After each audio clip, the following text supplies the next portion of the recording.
সালের দিকে একটু আসুন। বাবা মুর্শিদ কুলি খাঁ মারা গেছেন 1727।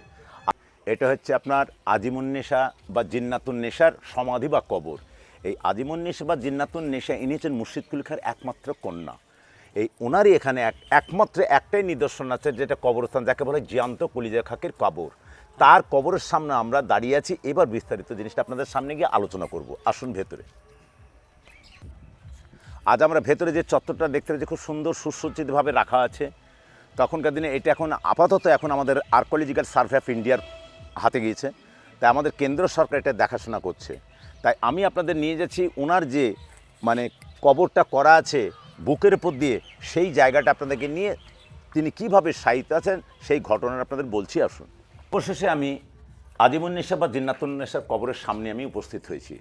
আজকে আপনারা সবাই একটু লক্ষ্য করে দেখুন, এই যে আপনার গিলির মধ্যে একটা কবর দেখা যাচ্ছে। ইনি হচ্ছেন আমাদের মুর্শিদাবাদের প্রথম নবাব মুর্শিদ কুলি খাঁর একমাত্র কন্যা, যার নাম আজিমুন্নেসা বা জিন্নাতুন্নেসা। কথিত আছে তিনি নাকি প্রতিদিন একটা করে বাচ্চা ছেলের কলিজা খেয়ে উনি তার প্রাণ বাঁচিয়েছিলেন, কিন্তু এটা অবান্তর কথা। তার জন্য নাকি তাকে জিয়ান্ত কবর দেওয়া হয়েছিল। কথাটা কি আদৌ আমরা বিশ্বাস করতে পারি?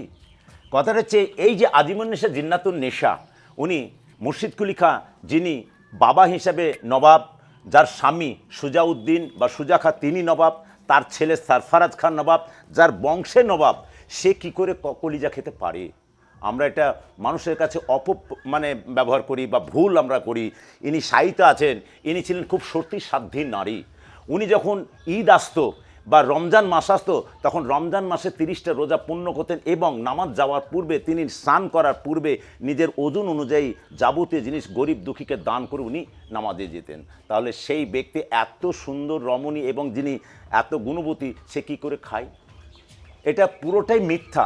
ইনি খায়নি।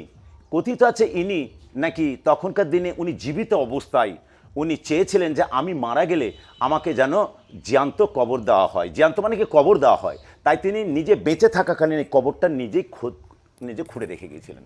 পরবর্তীতে মারা গেলে ওনার ইচ্ছা অনুযায়ী তার হাজব্যান্ড সুজাউদ্দৌলা তাকে 1737 এখানে কবরস্থ করেছিলেন। তাই এখানে এটাই তার কবর। এটাকেই বলা হয় আজিমুন্নেসা বা জিন্নাতুন্নেসার কবর। মানে বলতে চাইছেন যে যখন মারা যাওয়ার আগেই তিনি এই কবর নিজে করে রেখে গেছিলেন এবং তিনি চেয়েছিলেন আমার কবর আমি নিজেই খনন করে যাব।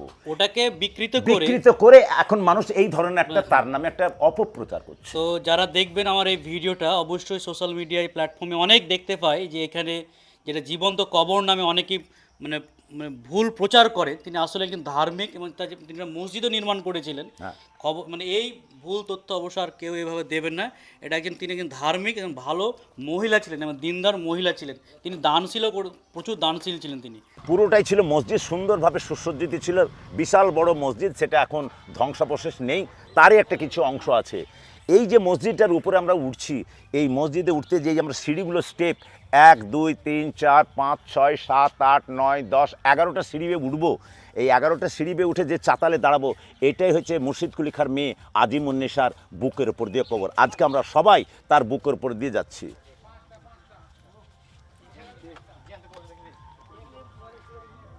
এই সেই কবর নাকি? এই সেই কবর। এই যে চাতালের নিচে ওনার কবর, ইনি নিচে সাহিত্য আছেন। তাই এখানে আমরা জিনিসটা আমরা দেখতে পাচ্ছি। এবার আমরা সুন্দর যে ব্যাকগ্রাউন্ড, পিছনে দেখুন কত সুন্দর জায়গা এবং মসজিদের একটা ভগ্নাবশেষ আপনারা দেখতে পাচ্ছেন, সেটাই ছিল তৎকালীন। তার বাবা যিনি মুর্শিদ কুলি খাঁ, তিনি রেগে গিয়ে তার একমাত্র কন্যাকে নিজে এটা কবর দিয়েছিলেন। কিন্তু প্রশ্নটা এখানেই হয়ে গেল, সালের দিকে একটু আসুন। বাবা মুর্শিদ কুলি খাঁ মারা গেছেন 1727 আর মেয়েকে কবর দেওয়া হচ্ছে 1734। তাহলে বাবা কি করে কবর দিলেন? এখানে তো একটা প্রশ্ন থেকে যায়। তাহলে এটা বাবা দেননি, কবরটা দিয়েছেন তার হাজব্যান্ড সুজাউদ্দৌলা। যেহেতু ওনার হাজব্যান্ড, তাই সেই থেকে আমরা এটা ভুল আমরা জেনে থাকি, দিয়েছিলেন ওনার হাজব্যান্ড সুজাউদ্দৌলা।